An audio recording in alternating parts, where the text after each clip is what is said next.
C'est ça qui est intéressant, c'est que on a qu'une certitude sur le futur, c'est qu'il sera différent du présent et du passé. Évidemment, il reste à construire. Au-delà de 10 ans, c'est notre imagination.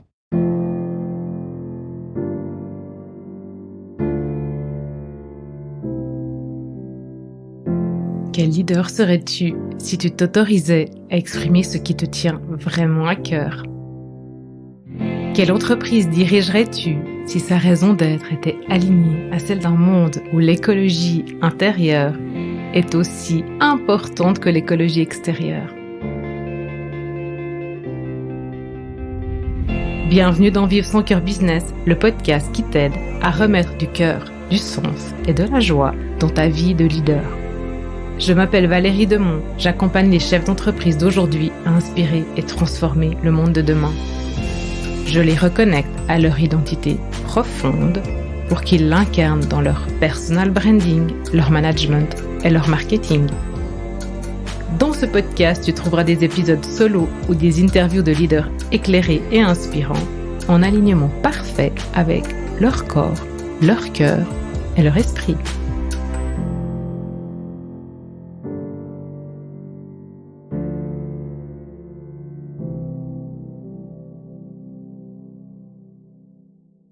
Bonjour Giorgio.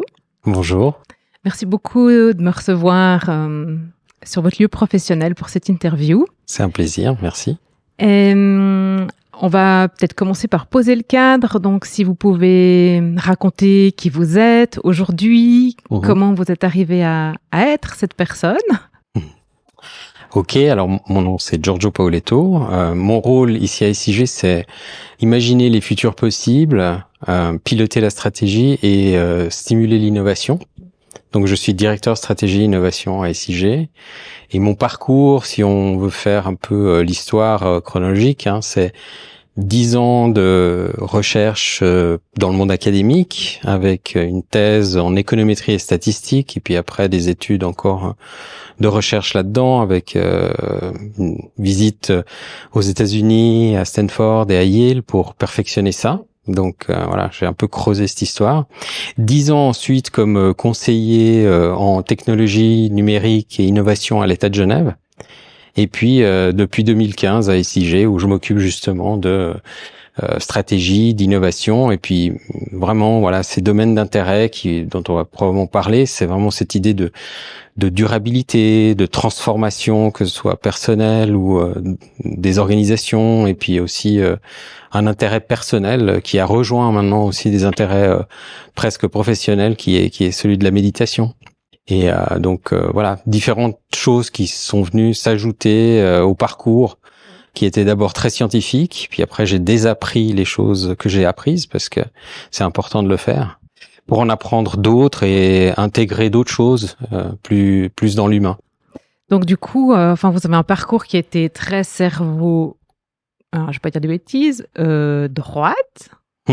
Oui, c'est un mythe, mais voilà, une partie plus rationnelle. Plus rationnelle, analytique, scientifique. Et puis au bout d'un moment, vous êtes arrivé à vous dire, bon, il faut que j'utilise d'autres qualités, en fait, plus humaines. Et comment vous avez fait la transition entre les deux? Pourquoi l'un l'autre? Ouais, c'est une très bonne question parce que, en fait, moi, effectivement, c'était ma passion, d'avoir cette, d'allier, si on veut, cette partie scientifique, statistique, économétrique, de modèles, pour avoir cette prévision finalement des modèles macro humains, de voir comment est-ce que ça pouvait avoir un impact. Et puis, ce qui me passionnait aussi, c'était l'utilisation de la technologie, des ordinateurs en particulier, du numérique, dans ce domaine-là, ce qui n'était pas vraiment à l'époque quelque chose d'aussi évident qu'aujourd'hui.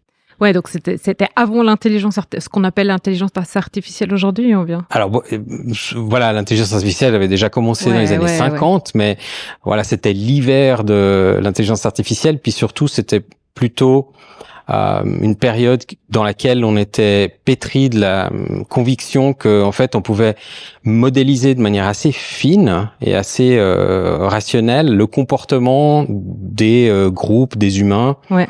Et on n'était pas arrivé encore dans tout ce qui est psychologie comportementale, etc., qui a été aussi une révolution de ces 10, 15 dernières années. Ouais. Donc il y a des choses que j'ai lues à l'époque que j'avais pas bien comprises, visiblement, mais surtout je me passionnais pour la partie technique, quoi. Ce qui m'intéressait, c'était comment est-ce qu'on peut faire pour utiliser au mieux les outils numériques dans le monde des sciences humaines. Ouais. Et donc cette liaison-là, il n'y avait pas vraiment encore de sociétés savantes qui s'occupaient de ça. Donc on a monté des sociétés savantes autour de ça, des publications. Ma thèse était dans ce domaine-là, etc. Donc ça a été un moment passionnant. J'ai adoré ça et ça reste. En revanche, effectivement, comme vous le disiez, c'est le contact avec les organisations, les êtres humains. On se rend compte qu'en fait, ça se passe pas du tout comme on imaginait. Et qu'en fait, cette patte humaine est très importante. Et ce qui m'a ouvert les yeux à ça, le moment, on va dire, waouh, c'était la visite d'une agence qui est maintenant aussi très connue, qui s'appelle IDEO, qui s'occupe de design thinking, et qui était très proche de Stanford, où je suis allé. Je suis retourné plusieurs fois. Et là, c'était lors d'une visite qu'on a faite, qui était sur le campus, les gens qui s'occupaient d'ingénierie mécanique. Ouais.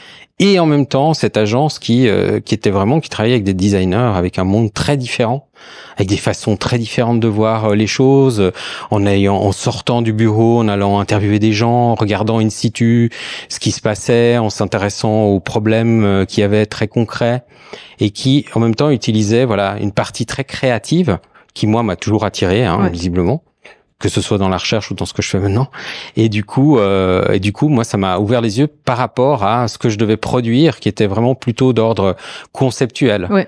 Ouais. Et me dire que là, il y avait un creuset de comment faire pour, si on veut, mieux produire cette créativité qui est aussi humaine et qui nous meut. Voilà, c'est ça un peu le déclencheur. Bon, là, vous êtes responsable de l'innovation de la stratégie. Comment on innove aujourd'hui dans ce monde en rupture sur tous les plans? Ouais, c'est une excellente question aussi. C'est vrai que les tendances sont pas claires, aussi claires qu'avant. Ouais. Avant, on vivait dans des mondes où on était plus dans on va dire une continuité. Maintenant, ça fait des années que effectivement on parle de volatilité, incertitude, etc.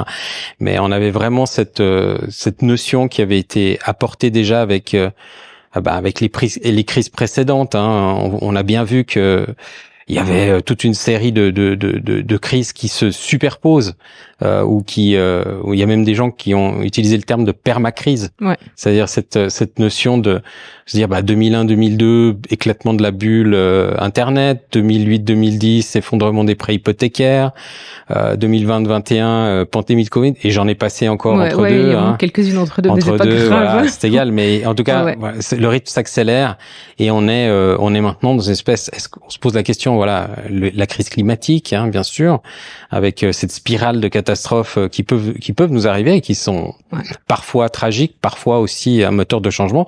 Parce que la question qu'on vient à se poser, c'est est-ce que c'est des crises à l'intérieur du système ou est-ce que c'est une crise du système? Et donc cette notion-là, elle est très prégnante dans le monde aussi de l'innovation, en se disant quel est le problème que je dois résoudre, à quoi je dois m'intéresser. Et donc il y a vraiment une question plus profonde de se dire pourquoi j'innove, quel est le but, un peu le telos, quelle est la signification globale de ça. Donc on est passé, on va dire, d'un narratif où on voyait 2007-2008. Je me rappelle d'avoir lu le bouquin de Nicolas Nassim Taleb qui parlait le signe noir. Vous avez peut-être entendu parler avec cette histoire assez intéressante de se dire que c'est un événement très inattendu ou complètement inattendu qui a un énorme impact, qui semblait vraiment impossible jusqu'à ce moment-là. L'histoire, c'est le cygne est un animal blanc avec un bec orange, et puis depuis l'Antiquité, on croit ça. Et en 1697, il y a des explorateurs qui vont dans le New South Wales en Australie, et qu'est-ce qu'ils observent? Un cygne noir. Et là, du coup, une seule observation remet en question toute la théorie qu'il y avait avant et toute la définition. Et donc voilà, on est devant ces phénomènes qui nous apportent tout à coup un éclairage complètement différent. Mais il y a tout un bestiaire, et ça, les gens qui font un peu de prospective, un peu de futurologie ou de future thinking aiment bien ça. Et on voit par exemple des éléphants noirs. On voit des événements qui sont largement prédits, mais qu'on ignore complètement. On les rejette, on dit c'est improbable, ça va pas arriver, jusqu'à ce qu'ils se produisent réellement, alors qu'on les avait vraiment vus. Alors quand on dit, quand vous dites on les avait vraiment vus, ça veut dire qu'on les a vus imaginés, pressentis, calculés, prédits, ou c'est de l'ordre de, je sais pas, de la médiumnité ou... Ah non, c'est des choses très très concrètes. C'est le changement climatique. Prenons cet exemple-là. Je crois qu'on peut pas ignorer qu'il y avait quand même des signaux qui étaient avancés régulièrement, que ce soit par le GIEC, le rapport Meadows, etc. Donc tous ces éléments, tous ces signaux et ces rapports étaient là. Ils étaient même très concrets, très scientifiques. Mais simplement notre cerveau et notre système, notre modèle mental, est venu à simplement les écarter parce que il y avait notre attention était et notre intention était de continuer à poursuivre une croissance et avoir un monde qui devait se développer selon ce qu'on voulait lui imposer comme modèle. Alors que finalement, on n'a pas le contrôle sur tout. Et nous, on est vraiment partie de cet écosystème-là. Et on a vraiment ignoré ce point-là. Ouais. Quels sont les c'est très très juste, quoi. On n'a pas voulu voir, quoi. Quels sont les outils, vous, que vous aimez utiliser pour l'innovation? Donc, je pense le future thinking ou... Alors ça, c'est assez récent, en fait, qu'il y a une espèce de convergence. On sent ça, c'est vraiment en ce moment, plus fortement en ce moment. Il y a différents endroits où cette notion de design thinking, c'est-à-dire ces méthodologies qui sont issus des années 60, 70 et qui ont été formalisés plutôt autour de 2000, autour de quelles sont les méthodes ou les recettes qu'on peut appliquer pour innover de manière systématique. Et donc ça, c'est quelque chose que il n'y a pas de processus à proprement parler, mais il y a des façons de faire, des moments qui sont importants. Et en fait, on a eu tout un courant qui est issu et inspiré beaucoup par le monde du design, mais qui vient aussi se mélanger avec le monde de l'ingénierie, de l'architecture, etc. Et toutes ces disciplines ont en fait une partie qui est extrêmement créative et une partie qui est extrêmement rationnelle, analytique. Et en fait, de plus en plus, on a donné de l'importance, y compris dans l'éducation, à la partie rationnelle et scientifique. En laissant un petit peu de côté la partie, on va dire, plus créative, qu'on a un peu séparée, puis qu'on a mis en bas dans l'échelle des choses importantes. Donc les maths, la physique, les langues, c'est en haut. Hyper important. Puis en bas, on a le dessin, la musique, pire, la musique, le théâtre et la danse. Alors là, si vous êtes en bas, la danse, c'est vraiment le truc le plus bas. C'est le machin du corps là qui sert à rien. Et en fait, on se rend compte que c'est pas du tout vrai, que ça a une importance kinesthétique hyper importante, y compris pour la créativité. Donc, on est en train de retrouver des choses qui sont peut-être différentes de celles qu'on avait imaginées, mais effectivement, pour revenir à ça, c'est comment on innove. Moi, j'ai beaucoup été inspiré par ces approches de design. Là, plus récemment, j'ai lu encore des choses qui sont un peu plus intéressantes. On disait Miguel Ubuy, qui a par exemple sorti un bouquin sur l'innovation comme, on va dire, science, et qui va un peu plus loin, qui vient qualifier vraiment des moments. C'est 3 idées que Miguel Ubuy dans son dernier ouvrage sort. Je viens de le terminer et c'est un ouvrage formidable. Si vous le trouverez si vous cherchez la science de l'innovation. Et donc cette idée que il doit y avoir 3 moments importants. Et le premier moment, c'est un moment d'observation. Le deuxième moment clé, c'est un moment d'idéation, d'idée. Et le troisième moment, c'est un moment d'objet, de réalisation. Et donc ces trois phases-là, et ensuite lui, il les clarifie, il les caractérise, hein, elles ont des particularités. Et je trouve que c'est très intéressant. On retrouve ça dans les approches de design, mais on retrouve aussi ça typiquement dans les approches, justement, quand vous disiez de future thinking, c'est vraiment voilà, on a une science, si on veut, qui parle du passé. Oui. C'est l'histoire, hein, typiquement, pas seulement, mais en tout cas. Pourquoi? Parce qu'on a des artefacts du passé, on a des narrations du passé, etc. Toutes ces choses-là, ensuite, on se les re-raconte dans notre société, hein, et donc on peut même réécrire l'histoire si on a envie, d'une certaine manière. Mais en tout cas, ce qui est sûr, c'est qu'il y a une discipline de ça. On n'a pas de discipline sur le futur. Et ça, c'est prospective, non? Mais c'est pas enseigné. Vous avez pas ça. Vous avez pas un cours de ça. Non, c'est vrai, c'est pas enseigné. C'est très particulier. C'est que un peu maintenant, quand on est dans ces crises, on se dit, tiens, est-ce que ça nous serait utile d'avoir un narratif du futur, comme on a un narratif du passé? D'ailleurs, il faut utiliser les deux en miroir. On n'est pas. Oui. Mais puis d'un autre côté, c'est, d'avoir une nouvelle histoire qu'on se raconterait sur le futur. Je pense que ça te donnerait de l'espoir, ça motiverait. Je pense que ça serait inspirant quand même. Ou même plusieurs histoires. Parce qu'il y a plusieurs possibles. Et voilà.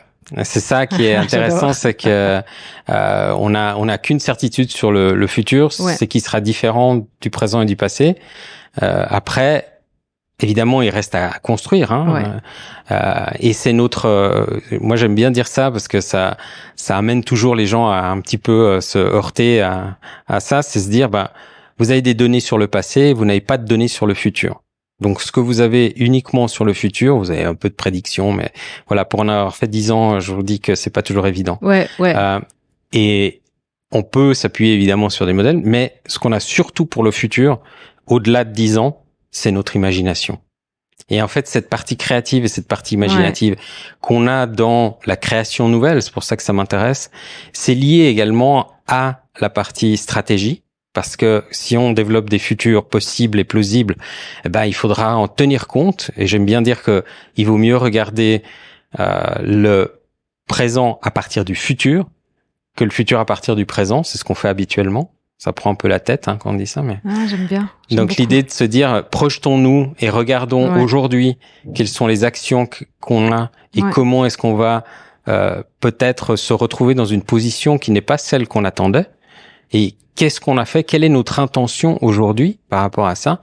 Où mettons-nous notre attention pour pouvoir, on va dire, tirer les bords? Il vaut mieux, on n'aura jamais la carte précise au 10 millième. On se rend compte, avec les cygnes noirs, les éléphants noirs, les méduses noires, pour ceux qui veulent encore pousser, qui sont des événements, des petits événements pris un à un, qui sont pas très importants, mais qui ont des effets de feedback positifs importants. Quand vous avez une nuée de méduses, vaut mieux pas y aller, et ça devient très dangereux. Mais petite, chacune n'est pas très dangereuse. Donc voilà, ce genre de choses-là, on peut imaginer les futurs et ensuite voir quelles sont les conséquences à l'ordre 1, à l'ordre 2, à l'ordre 3, pour pouvoir faire marcher notre imagination et ensuite revenir dans l'action, dans le concret, dans le réel. Et c'est très important de faire cet effet de retour pour se dire, voilà, qu'est-ce que j'ai comme option, comment j'agis, quel est le sens, quelle est l'éthique que je donne aussi à ce que je fais. On parlait d'innovation, Je pense que c'est quelque chose où on sort aujourd'hui complètement de cette fuite en avant qu'on pouvait avoir, mais où on peut être confiant, on peut se dire que c'est un des propres des êtres humains de pouvoir avoir cette créativité qu'on met au service de quelque chose de plus grand. Et est-ce que vous avez pu expérimenter avant l'idéation, cette observation et l'idéation, en créant un cadre qui est différent, en fait, qui permet aux collaborateurs de se projeter, de se placer dans un point X ou T dans l'avenir? C'est comment c'était? Oui, alors. Il y a différentes choses. Premièrement, il y a la prise de conscience, la cognition de ça. Donc, c'est déjà important de se rendre compte que, voilà, on peut être dans cet état de pensée. Et souvent, on a l'impression que se dire, non, mais moi, je peux rien changer, ou alors, non, mais je peux pas faire ça parce que moi, je m'occupe de quelque chose d'extrêmement protocolé, je peux pas innover dans mon truc. Ouais, c'est ça. Voilà. Ça peut pas changer. Ça peut pas changer. Ici, c'est sûr, on s'occupe d'électricité, d'éléments dangereux. Il y a des moments différents. On peut, en toute sécurité, penser le monde complètement différemment lorsqu'on est dans un espace sécurisé, sécurisant. Ouais. Après, ça veut pas dire que au moment où il y a effectivement la remise en tension d'une centrale, qu'on va appliquer exactement les trucs qu'on a imaginés qui sont un peu foufous. Non, ça veut pas dire qu'il faut pas faire attention au moment où on remet en tension. Exactement. Ouais. Le moment est différent, très différent. Ouais. Hein. On est dans un cas où il faut avoir la ceinture, les bretelles, le parachute et tout le reste. Ouais. Et c'est très protocolé, c'est très consigné. En revanche, on peut avoir réfléchi de manière très créative à la façon dont on met en œuvre un certain nombre de choses. Et puis, il y a des choses très nouvelles qui peuvent sortir. Et donc, déjà, il y a cette plasticité mentale, on va dire, de se dire, tiens, je me trouve pas que dans un mode d'exploitation pure. Je peux trouver aussi des moments de créativité et d'exploration. Et on est tous fabriqués un peu par l'école, notre système social, de plutôt valoriser, on va dire, cet aspect convergent et de bien exécuter les bonnes tâches au bon moment, etc. Ce qui est très bien, il faut le faire. Et parfois, il faut quand même avoir aussi la partie, l'autre partie qui est en miroir, qui est celle de la divergence, de laisser courir notre fil de pensée, de réfléchir profondément, d'intérioriser ou d'extérioriser des choses pour pouvoir les enrichir. Et donc ça, c'est un apprentissage. Alors comment on le fait C'était un peu la question. Hein. Donc on peut le faire à travers effectivement un peu de formation, des exercices, de la prise de conscience et de la formation action, hein, vraiment de se mettre en mouvement pour le faire. Et il y a plein de gens qui le font. Alors c'est intéressant parce que il y a plein de gens qui le font assez spontanément. Et après il suffit de relever en disant aux personnes, ah mais vous voyez là, vous vous rendez compte qu'à ce moment-là vous étiez en fait en train d'être dans le moment où vous étiez dans une partie d'idées clés. Vous cherchiez votre idée clé. Et là, vous aviez fait une observation clé. Et maintenant, il vous manque un objet clé peut-être à fabriquer. Et donc, rien que de mettre un petit peu des mots sur ces différentes parties, ça permet aux gens de se libérer. Ils le font en groupe ou seul ou accompagné? Ça dépend. Il y a beaucoup pour moi, c'est toujours un sport d'équipe. Hein. Je trouve que c'est ça qui est aussi intéressant, c'est que souvent, on a l'impression que c'est dans ces histoires, on aime bien raconter l'histoire d'un génie solitaire qui va trouver le truc génial, mais quand on regarde derrière, c'est juste l'histoire qu'on veut nous faire gober. C'est souvent assez long, contrairement à ce qu'on pourrait croire. Enfin, c'est-à-dire le moment entre l'idée, l'observation clé et l'idée clé peut être finalement assez rapide, mais parfois c'est plusieurs mois, voire plusieurs années. Et ensuite, souvent, la réalisation, c'est-à-dire l'objet clé, le premier prototype qui est fonctionnel, qui va nous permettre de dire oui, on va avoir un changement de société parce que c'est quelque chose qui va vraiment être impactant. Ça peut prendre 6 mois, 1 an, 2 ans, 10 ans. Et c'est pas que chez nous, hein, c'est quelque chose qui se documente de plus en plus. Après, un autre exercice qu'on a fait aussi récemment, toujours dans cette idée de futures thinking, c'est vraiment d'avoir vraiment ces tendances futures vues avec des signaux faibles, hein, voir quelles sont les tendances qui sont à la fois lourdes, hein, la démographie, le changement climatique, etc., mais aussi ces petits signaux un peu moins évidents, hein, avec des tendances même de changement de société qui sont peut-être moins visibles. Hein. Comment est-ce que les entreprises se transforment autour de cette thématique de valeur ajoutée? Comment est-ce que les compétences sont en train de changer entre les soft et les hard skills, ou bien les compétences vertes comme un moteur vraiment fort de l'économie de demain. La diversité des genres ou l'égalité des genres, l'inclusion, la gestion des biens communs, qui est aussi un point important pour faire face à un phénomène d'éco-anxiété ou d'anxiété plus globale, en se disant qu'est-ce qu'on peut faire et comment on s'organise. Donc tous ces points-là. Puis après, il y a des éléments aussi, bien sûr, du monde technologique, hein, qui avance à une vitesse incroyable. Et puis bien sûr, qui est là avec, on l'avait mentionné tout à l'heure, hein, intelligence artificielle, machine learning, et comment ça change notre façon de travailler ou même notre métier. Comment est-ce que les algorithmes sont en train de changer nos vies, mais aussi comment est-ce que ça amène de la régulation dans la société. Enfin, tous ces éléments-là, on les identifie, on les suit. Et ensuite, ce qu'on a fait, c'est de créer des scénarios futurs. Donc des mondes qui sont plausibles, même s'ils sont pas forcément ni souhaitables ni souhaités. Mais n'empêche qu'il se peut ils sont plausibles dans le sens où la combinaison des différentes variables fait que il pourrait vraiment se passer. Et donc on a vraiment travaillé dessus sérieusement. On a 10 mois de travail sur ce genre de choses. Donc en regroupant les tendances, en lisant tous les rapports qui soient ceux du GIEC, mais aussi ceux des grandes consultances, également beaucoup d'interviews d'experts ou qualitatives avec différentes personnes. On travaille aussi avec différents groupes à l'intérieur ou à l'extérieur pour pouvoir amener justement cette notion de qu'est-ce qui pourrait changer, qu'est-ce qui pourrait bifurquer, et c'est quand on mélange ces choses, on arrive par exemple à des titres de scénarios que on peut vous donner. C'est par exemple l'idée d'avoir un monde qui est contrasté parce que c'est tout à coup un progrès qui continue infiniment. Donc on va trouver des solutions énergétiques peut-être avec la fusion, on va trouver une façon de faire où l'intelligence artificielle nous permet de réguler beaucoup de choses très rapidement. On peut commercialiser des algorithmes qui sont auto-apprenants. On peut avoir peut-être des voitures qui sont tout à fait automatisées, etc., etc. Donc on peut imaginer plein de choses au niveau technique, énergétique ou social qui font que on serait plutôt dans une portion du monde qui a un progrès infini. Est-ce qu'il est souhaitable? Peut-être pas.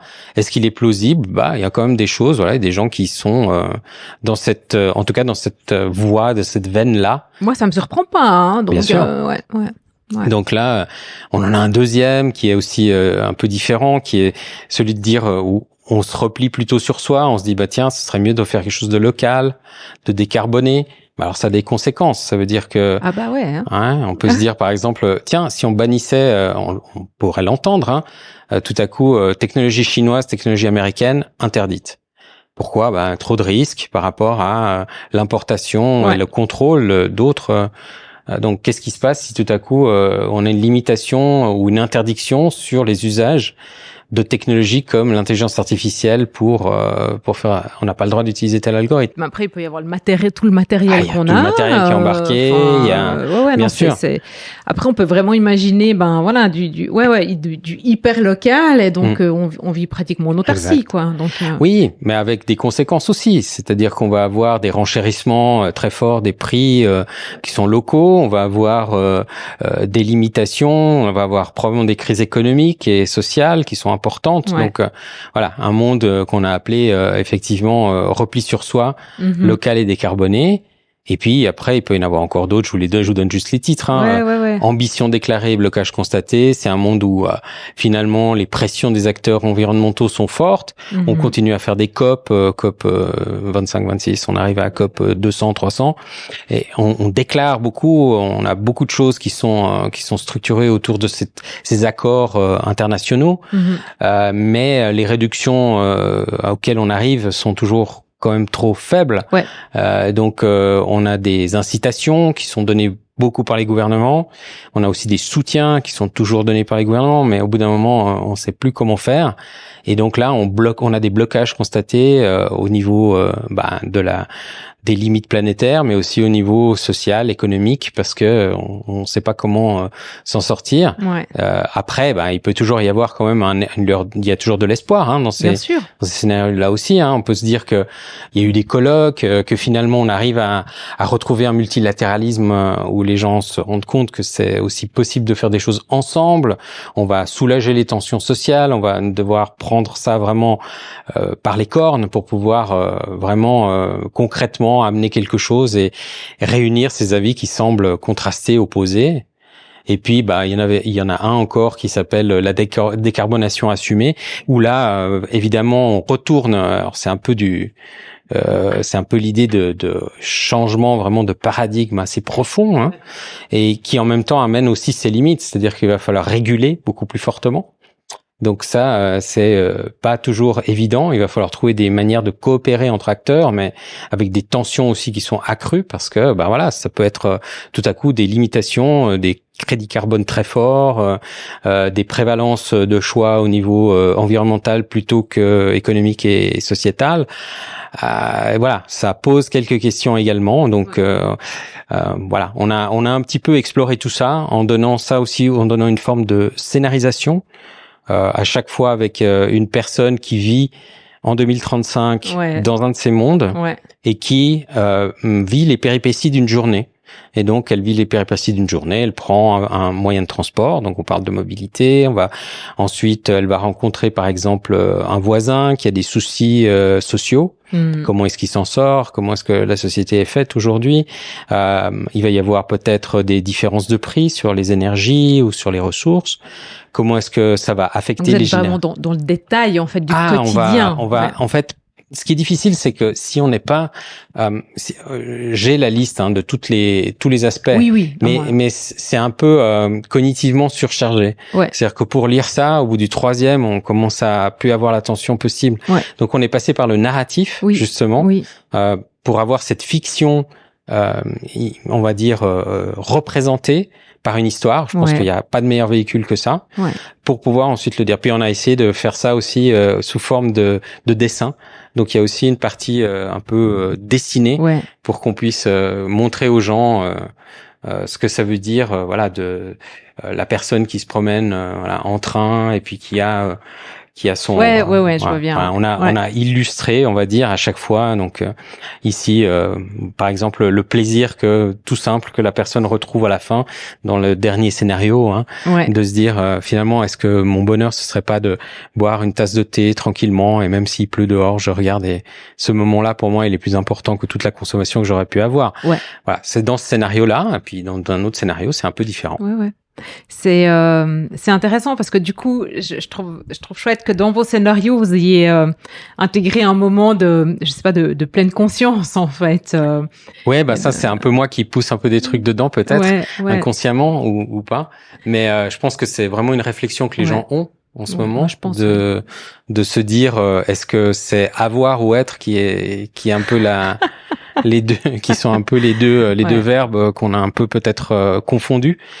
Et puis on sent quand même dans tous les scénarios il y a quand même une espèce de côté justement de retrouver l'humain, de se ressentir connecté à la société, de se sentir là, par exemple celui-là c'était connecté plus à la nature, mais également la satisfaction, même dans le premier qui est plus technologique, où il y a un aspect plus technologique, mais quand même c'est la joie de pouvoir reparamétrer le système pour rendre service à la société. Et on sait que peu ou prou, en tout cas cette partie-là, puisque on a ces outils aujourd'hui, ça nous permet de mieux et moins consommer demain. Alors c'est pas la seule voie et c'est pas le seul endroit, mais ça rend la vie meilleure quand même, et on prend la bonne partie de ça. C'est déjà impossible, quoi. Voilà. Merci Giorgio.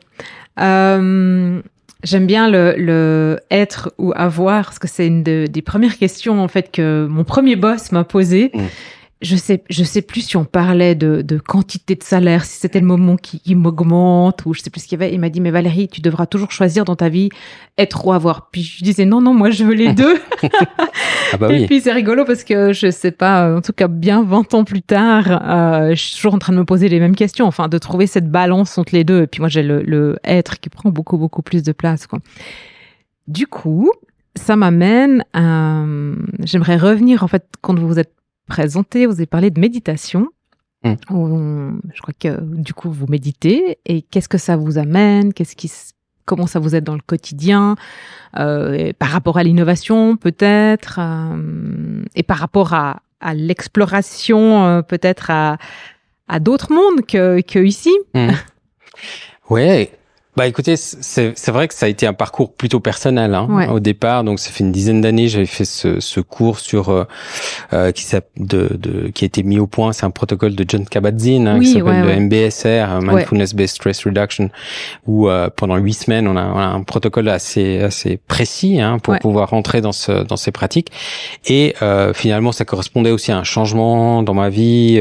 Donc c'était important À ce moment-là, je le sentais. Ouais. Je cherchais quelque chose de cet ordre-là. Sans que ce soit alors je pense que pas mal de gens connaissaient, mais moi je connaissais pas du tout, donc je suis arrivé aussi là avec d'autres personnes, hein, des autres collègues, des autres amis, et voilà, je découvrais un peu ça, et puis j'y suis rentré, mais en même temps je dirais que la première après les 8 semaines, j'ai pas du tout croché. Ouais. J'ai pas du tout continué à pratiquer, c'était pas le moment. Et donc j'ai retrouvé ça beaucoup plus tard, hein, plus quasiment 6 mois plus tard ou 7 mois plus tard. Et j'ai commencé à un petit peu à réécouter, relire des choses, et puis à repratiquer, à vraiment avoir des assises un peu plus formelles. Et puis j'ai rencontré aussi la possibilité d'aller dans un stage où on partait en week-end, etc. Et puis voilà, avec une certaine bienveillance, j'ai commencé à développer cette partie. J'ai senti que tout simplement ça me faisait du bien. Donc pourquoi pas, hein, c'était une bonne proposition, je pense. Et puis ça, effectivement, c'est quelque chose qui me permet de je pense que voilà, j'ai aussi des angoisses, j'ai aussi des moments où voilà, il y a des insécurités, où il y a des moments difficiles, et donc c'est pas pour ça, mais c'est un peu une préparation à ça, c'est un peu se sentir, on va dire, avoir cette conscience de moment d'une respiration de détachement pour pas mordre à l'hameçon, qui est celui de se faire emporter dans cette vrille qui peut être finalement assez paniquante, hein, et donc tout ce travail, c'était une question qui m'a beaucoup plu, qui m'a attiré, et donc c'est une partie que j'ai pu développer. Et puis au fur et à mesure aussi ici à SIG, en fait on commence à avoir une réflexion aussi sur le bien-être et les conditions au bien-être dans les organisations. Et en fait j'ai eu la chance de pouvoir suivre il y a maintenant 3 ou 4 ans une formation, un CAS sur qui s'appelle Bonheur dans les organisations, qui est donné à la Haute École de Gestion à Genève, et où j'ai rencontré aussi beaucoup de personnes de SIG, puisque SIG est partie prenante de cette formation, mais aussi pour ramener à l'intérieur. Alors on n'y est pas encore, hein, c'est pas du tout le but de se dire oulala, tout le monde doit être heureux, on va mettre un programme du bonheur, c'est un mot qui est tellement chargé, mais plutôt quelles sont les conditions que je peux créer en moi et autour de moi pour que y ait une attention à soi, aux autres et à la nature qui soit harmonieuse. Et c'est vraiment cette idée-là qui est en train c'est vraiment, ça a déjà été commencé il y a bien plus longtemps que ça avec le programme Équilibre, hein, on a peut-être entendu parler de SIG qui a depuis maintenant quasiment une dizaine d'années permis à ses employés et employées de travailler de manière plus dynamique, travailler aussi bien dans un tiers-lieu, à la maison, ici sur le siège, à d'autres endroits aussi de l'entreprise. Et donc cette façon de faire qui va avec aussi un management, hein, qui doit être beaucoup plus agile, plus souple, ce qui est pas évident pour tout le monde d'ailleurs, mais on le reconnaît volontiers, hein. C'est pas du tout le but de dire ça brille et puis tout est beau et tout est joli. Non, c'est difficile parfois. Et on essaye et on fait il faut aussi, essayer, il faut continuer à le labeur. Et donc voilà, ça rejoint cette idée de se dire tiens, qu'est-ce que je pourrais faire pour que les personnes qui viennent travailler soient bien dans leur basket, parce que c'est aussi comme ça qu'elles sont non seulement heureuses, qu'elles font ce qu'elles aiment et qu'elles sont plus productives quelque part, mais dans le sens, pas dans le sens de je te presse le citron et je te paye 1 heure de méditation pour pouvoir encore t'ajouter encore une tâche supplémentaire, hein. C'est plutôt de se dire mais voilà, est-ce que j'ai senti par exemple chez les autres que non, là ça va pas, il faut pas tirer la ficelle encore un peu. Et puis premièrement, est-ce que moi je sens ça en moi-même, et avant que ça fasse des dégâts et avant que ça soit, est-ce que j'ai fait attention à mon équilibre, mon corps, mes besoins, pour pouvoir ensuite être meilleur avec les autres aussi, parce que si j'ai pas fait attention à ça, je risque aussi d'envoyer cette partie très négative autour de moi, et donc voilà. Et je pense que ça c'est vraiment au niveau micro, mais après il y a un niveau méso de l'entreprise. Qu'est-ce qu'on est comme organisation pour demain? Est-ce qu'on apporte pourquoi est-ce qu'on existe, et est-ce qu'on apporte quelque chose de positif à la société? Et puis au niveau global, au niveau est-ce que nos actions, celles de nos clients, celles des personnes qui travaillent avec nos partenaires, etc. Est-ce que on fait partie de cet écosystème qui est sur la planète? Est-ce qu'on est aligné par rapport à ça? Ouais. C'est une belle démarche. Ah ouais, on est encore en plein milieu du gué, on n'est pas du tout mûr. C'est déjà louable d'avoir commencé, et puis d'être en chemin. Voilà, c'est une intention. Maintenant, le chemin, il faut que se fait pas à pas. Ça fait partie de la vie, quoi.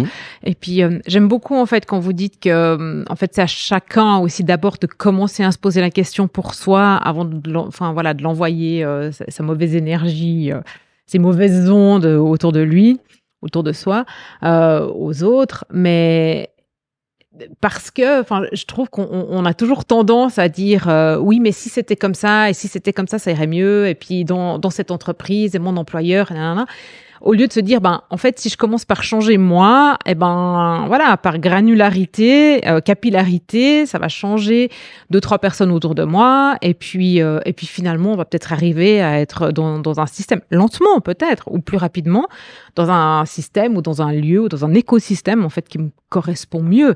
Donc peut-être d'être soi-même le changement, en fait. Ouais, c'est ça. C'est un peu la réflexion que vous avez Magandhi, mais c'est aussi tout à fait ce que dit notre directeur général, et voilà. Souvent, par exemple, on a revu les questions de ce qu'on appelle dialogue, c'est-à-dire un peu la partie évaluative, mais dans laquelle on s'auto-évalue aussi. Et puis on se pose même la question, on se dit mais qu'est-ce que j'ai amené à mon manager, par exemple? Est-ce que je lui ai amené des choses positives, ou est-ce que je lui remonte toujours des trucs qu'il faut résoudre, des emmerdes, etc. Ou est-ce que j'ai pris soin aussi vers le haut, ou j'ai pris soin sur le côté? Ouais, j'aime bien. Et j'aime bien aussi l'idée. On avait eu Christophe André qui était venu aussi nous donner une conférence, et il disait qu'il y a des entreprises, des organisations, peu importe la forme, dans lesquelles il y a des bienveilleurs et des bienveilleuses. C'est-à-dire que c'est des gens.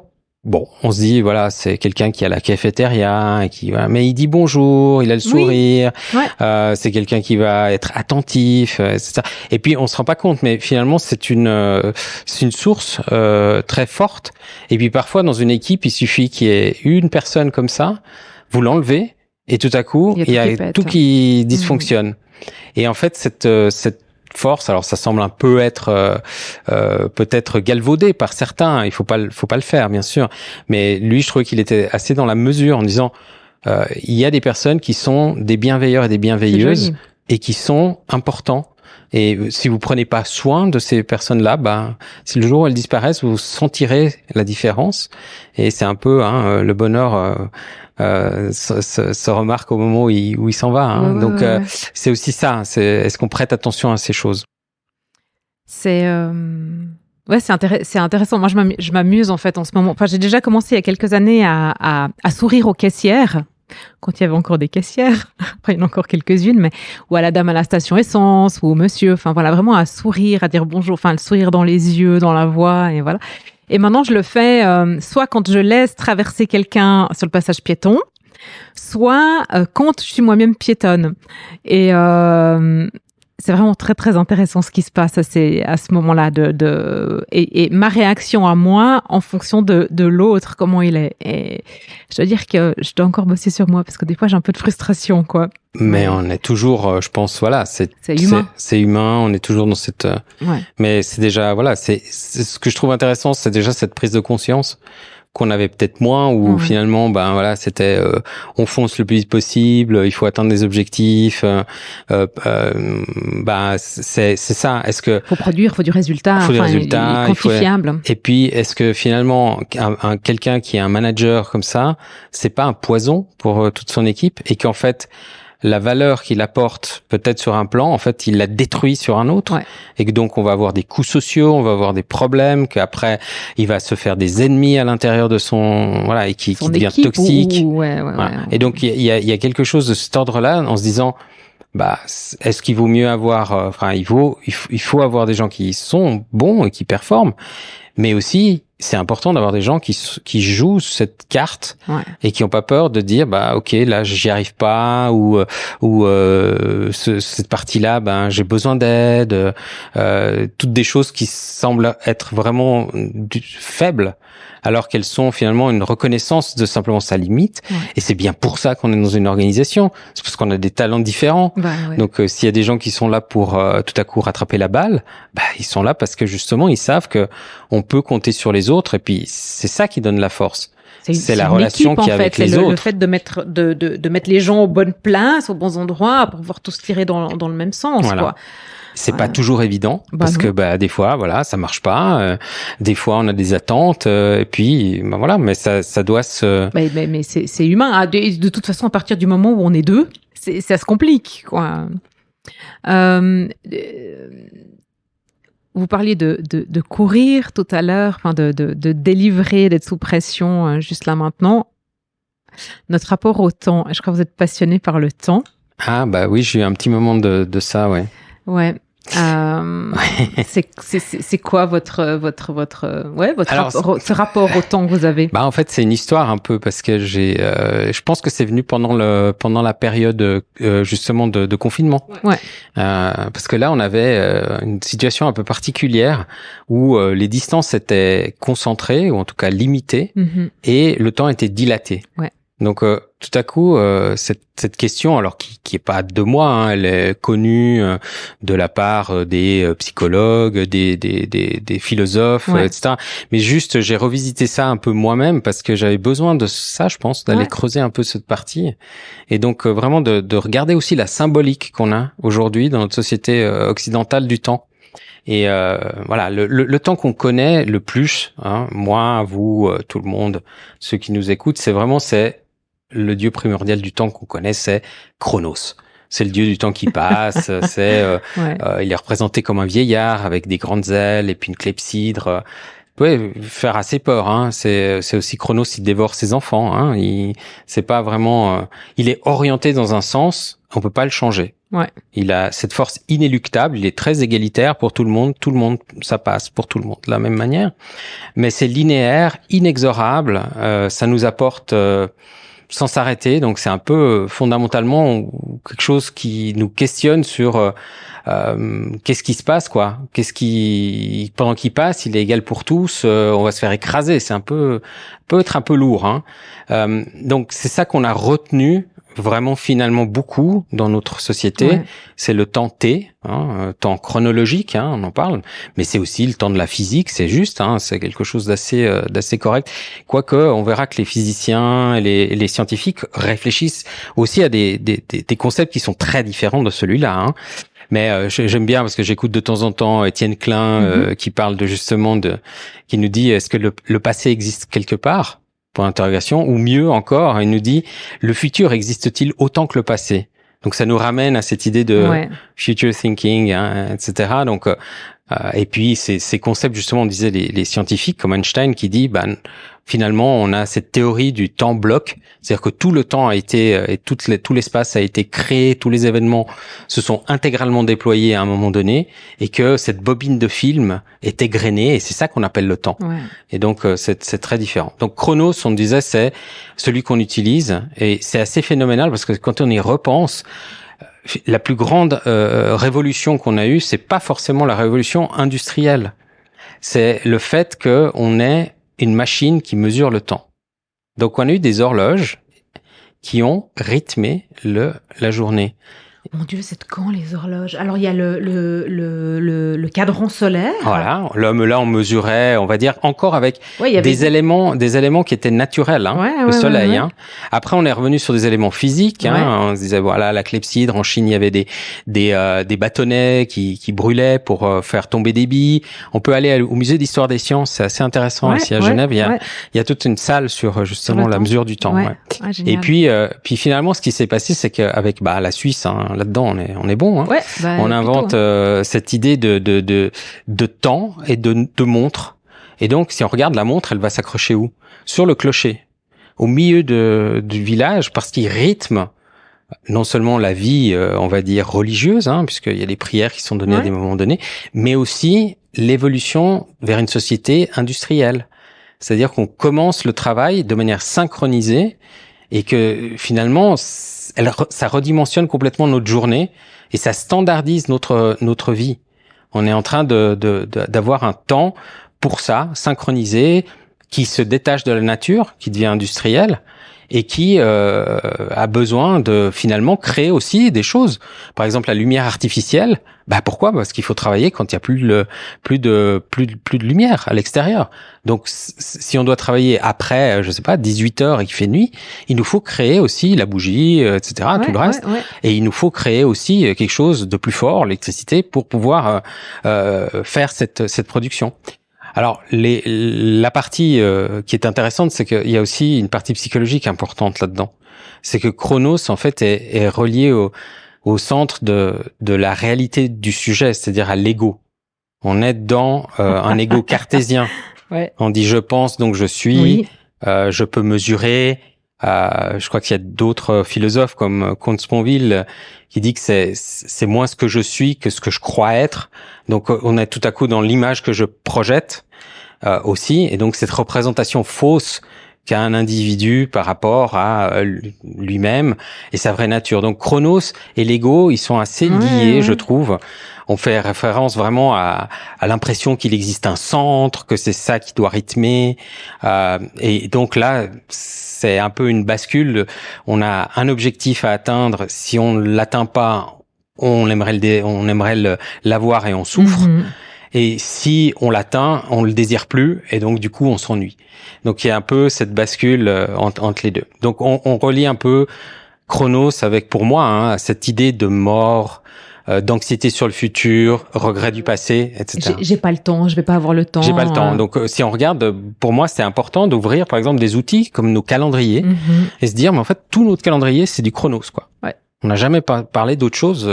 Puis moi, j'ai appris ça, la semaine, le semainier quand on est à l'école, les horaires, etc. Et puis on a grandi là-dedans depuis longtemps. Notre société est complètement bâtie là-dessus. Alors qu'il y a d'autres dieux du temps. Quand on revisite la mythologie, il y en a d'autres. Donc il y a. Alors moi, j'ai pas observé le temps comme ça, mais c'est très intéressant. Il y en a d'autres, des dieux du temps que les anciens Grecs, puisqu'on est dans une société qui est dont le berceau est vraiment. Grec et romain, c'est par exemple un dieu qui s'appelle Kairos. C'est peut-être celui qu'on connaît le plus, le deuxième qu'on connaît le plus. Je pense entre Chronos et lui. Voilà, et qui est dans les représentations aussi très fondamentales chez les Grecs. Et il est représenté très différemment de Chronos. C'est un jeune homme. Il a les pieds ailés. Il porte en équilibre sur une balance sur le fil du rasoir une balance qu'il doit garder équilibré. Puis il a cette particularité géniale, c'est qu'il a une mèche de cheveux longue. Il est rasé, il a une mèche de cheveux longue sur le haut de sa tête. Et pourquoi il a ça? Parce que il se déplace très furtivement, très silencieusement. Et comme c'est le dieu de l'opportunité, du moment opportun, on a trois options. Il passe furtivement et soit on le voit pas, on le rate. Soit on le voit, on fait rien. Et soit on le voit et on le saisit. On le saisit par sa touffe de cheveux. Et à ce moment-là, on a saisi cette opportunité. Donc, on a chopé le Kairos, quoi. C'est le moment de bascule décisif. Si Chronos, c'était le petit T, Kairos, c'est le grand T. Là, c'est vraiment l'instant... C'est le moment vécu, c'est le moment présent, c'est l'instant ressenti. Donc, c'est cette dimension de profondeur qu'a pas le Chronos. Et c'est aussi le temps d'action, mais il peut être positif et négatif. Ça ne tolère pas d'hésitation. Si on se trompe, on s'est gouré. Et ça, par exemple, un chirurgien qui va opérer, selon son moment, sa décision de couper à un moment donné, il peut faire basculer de la vie à la mort. Et il peut se tromper. Et il y a ce moment, voilà. Et donc c'est aussi un moment intéressant pour la stratégie, parce que c'est aussi dans cette réflexion qu'on a. La stratégie, c'est pas que de la préparation, c'est aussi frapper au moment opportun. Hein. C'est pas la quantité de supériorité numérique qui compte. C'est est-ce qu'on a choisi le bon moment pour mettre un ennemi en défaite. Ouais. Donc on trouve ça dans pas mal de choses. Et en psychologie, c'est lié aussi à cette notion de synchronicité. Hein. Donc est-ce qu'on reconnaît ces moments qui sont sans pareil, mais qui sont en lien direct parce qu'ils ont cette résonance.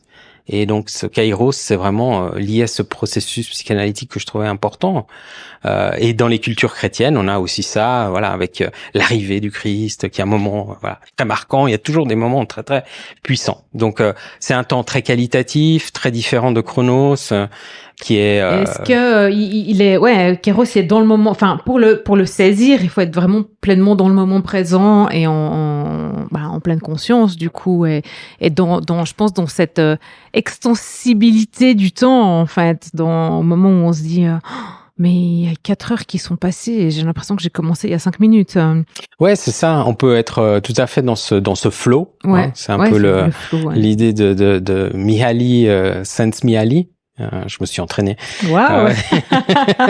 Parce qu'il est d'origine hongroise, américain, malheureusement décédé il y a quelques années. Mais oui, Chronos, il répond à une question particulière, c'est quelle heure est-il?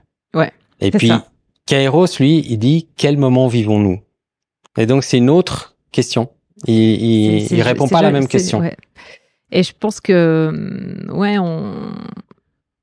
Bon, mais avec la pleine conscience, avec la méditation, avec toutes les questions que la société se pose maintenant, je pense qu'on redonne de l'importance à Kairos. C'est pour ça, je pense c'est peut-être ça qui m'a fait aussi réfléchir, c'est qu'on était dans ces moments où il y a de eu questionnement. Du temps court, quoi, de l'espace. Ouais, il y a eu ce voyage qu'on pouvait plus faire à l'extérieur, donc il fallait le faire à l'intérieur. Ouais. Et puis il y avait ces moments particuliers.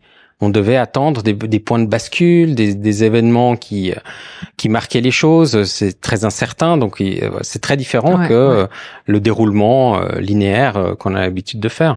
Et puis maintenant qu'on a un peu repris, pas tout à fait comme avant, mais presque, plus ou moins, il est comment votre rapport au temps? De toute façon, tous ces dieux-là, toutes ces notions-là se mélangent. Il y en a même une troisième, mais elle est aussi présente. C'est quelque chose qui est plus dans le temps long.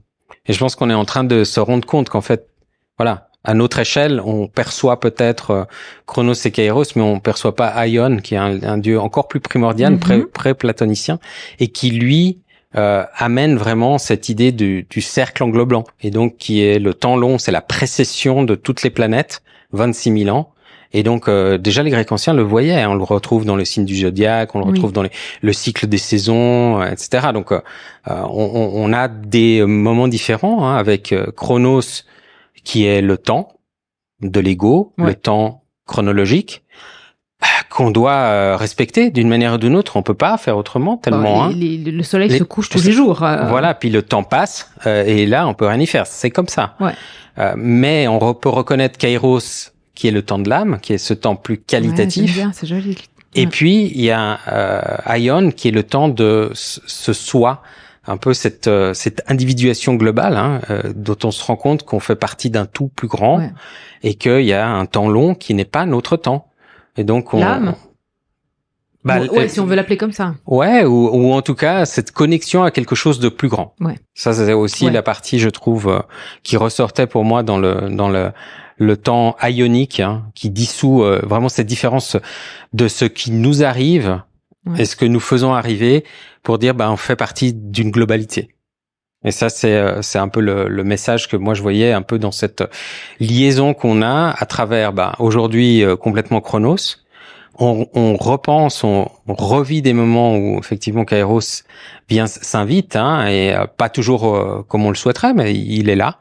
Et puis, cette notion de comment est-ce qu'on est relié à soi-même, aux autres, à la nature, qui est un temps vraiment de Aion, qui est lui beaucoup plus. Si Chronos il compte ça en minutes et ensuite en jours et en mois et en années, Ion il va compter plutôt en cycle lunaire, en respiration, en battement de cœur, en cycle féminin, etc. Donc il y a une qualité propre du vivant en fait, de la nature, ou de l'univers, quoi. Et qu'on a beaucoup perdu. Ah oui, ouais, c'est passionnant, Giorgio. Mais je pense que oui.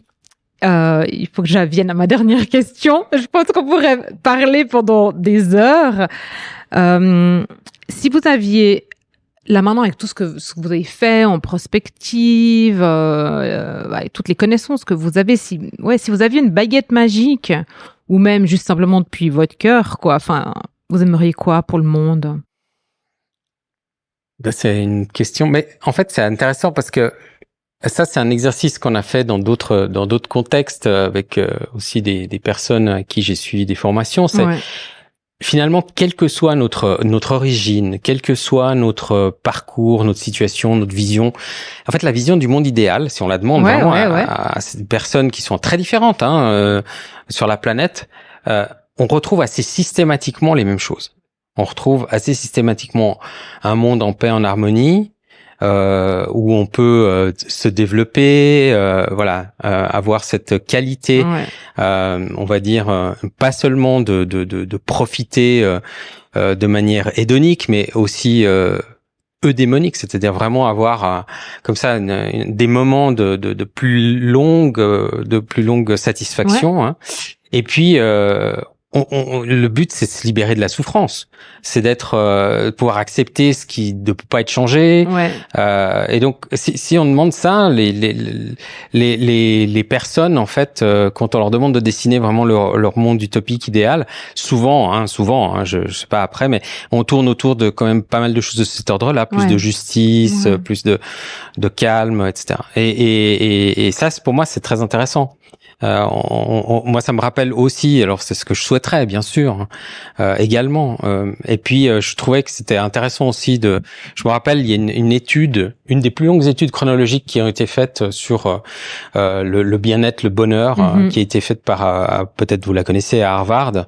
Et c'est une étude qui a suivi des cohortes d'étudiants depuis 75 ans. Ah, je crois bien que j'ai lu les résultats. Alors c'est 724 personnes qui ont été suivies et bon, malheureusement que des hommes, parce qu'à l'époque à Harvard, il y a 75 ans, il y avait que des hommes.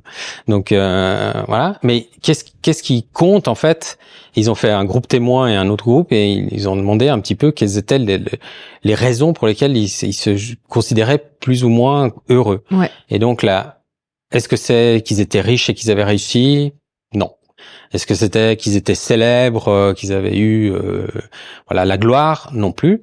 En fait, c'est la qualité des relations sociales qu'ils avaient avec les autres qui compte le plus. Alors, que ce soit avec leurs conjoints, que ce soit avec des cercles d'amis, que ce soit avec leur communauté, mais cette qualité du lien qui nous relie aux autres est un aspect primordial pour aussi bien et mieux vivre.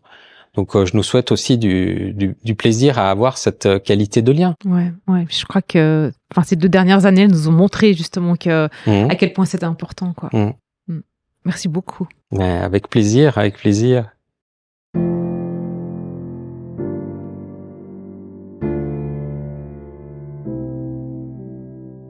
Et voilà, c'est tout pour aujourd'hui. Je vous invite à prendre une action, un engagement envers vous-même, vos collègues, vos partenaires, ou encore votre entreprise, car tout commence et se poursuit un pas après l'autre. Si vous avez apprécié cet épisode de podcast, encouragez sa diffusion en le partageant avec les personnes qui comptent pour vous et donnez-lui des étoiles sur Apple Podcast ou sur votre plateforme d'écoute favorite. Pour être certain de recevoir tous les épisodes, abonnez-vous à notre newsletter sur greenheart.business/newsletter.